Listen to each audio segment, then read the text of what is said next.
ஆனால் ஒன்றை மட்டும் கூறிக்கொள்ள ஆசைப்படுகிறேன்.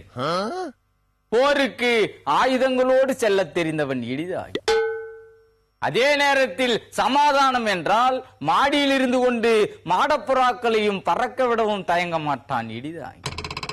சிரியாவிலே நடக்கும் போரை நிறுத்தச் சொல்லி சமாதான புறாவை மீனம்பாக்கத்திற்கு அனுப்பி வைத்தால் அதை நரிக்குறவர்களை கூட்டி வந்து பிடித்து கொண்டிருப்பதாக தகவல் சொல்கிறார். நான் ஒன்றை நினைத்தால் சமூகம் 10ஆக திரித்து பார்க்கிறது. நான் போர் என்று அறைகூவல் விடுத்தால் போர் அடிக்கிறது தலைவா என்று என் தொண்டர்களே விசில் அடிக்க மறுக்கிறார், அடம்பிடிக்கிறார்கள்.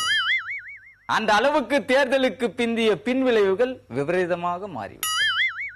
கெஞ்சி கேட்டால் யூடியூபில் ஏற்கனவே விசிலடிக்கும் காட்சிகள் நிறைய இருக்கின்றன, அதை பார்த்து பார்த்து புலகாங்கிதம் அடையுங்கள் என்று கூறும் அளவுக்கு என் மேல் நம்பிக்கை வளர்ந்திருக்கு. அதற்காக தொண்டர்களை அம்போ என்று விட்டு வந்து விடுவதா? அது அரசியல் அநாகரிகம். அடுத்த கூட்டத்திற்கு புறா பிரியாணி போடுகிறேன் என்று சமாதானப்படுத்துவதற்கு போதும் போதும் என்றாகிவிட்டது என்றால் பார்த்துக் கொள்ளுங்களேன். ஆக இடிதாங்கியின் எதிர்காலம் என்பதை இடிதாங்கி மட்டும் தீர்மானிக்க போவது இல்லை. அப்படி என்றால் அதை யார் தீர்மானிப்பார்கள்? இது கேள்வி. ஆனால் அதற்காக அரசியலே வேண்டாம் என்று ஒதுங்கிவிட முடியுமா? இடிதாங்கி ஒதுங்கிவிட்டால் இடைத்தேர்தல் வரும்போது ஏற்படும் சலசலப்பு பஞ்சத்தை யாரால் போக்க முடியும்? இதையெல்லாம் இடிதாங்கியின் கண்ணாடி முன்னாலே பெரிய பிம்பமாக தெரிகிறது. வெற்றியும் தோல்வியும் என்று சொல்லுவது நாணயத்தின் இரு பக்கங்கள் போன்றது. இது ஒரு பூவா தலையா விளையாட்டு. பூ விழுந்தா தலை, தலை விழுந்தா பூ, சின்ன வித்தியாசம். ஆக நாணயத்திற்கு 2 பக்கங்கள் உண்டு.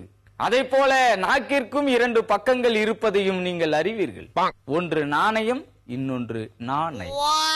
நாணயம் யாரிடம் இருக்கிறதோ அதற்கு தக்கவாறு பேசலாம். அந்த விஷயத்தில் இடிதாங்கி ஒரு நாக் அவுட் பேச்சாளன்.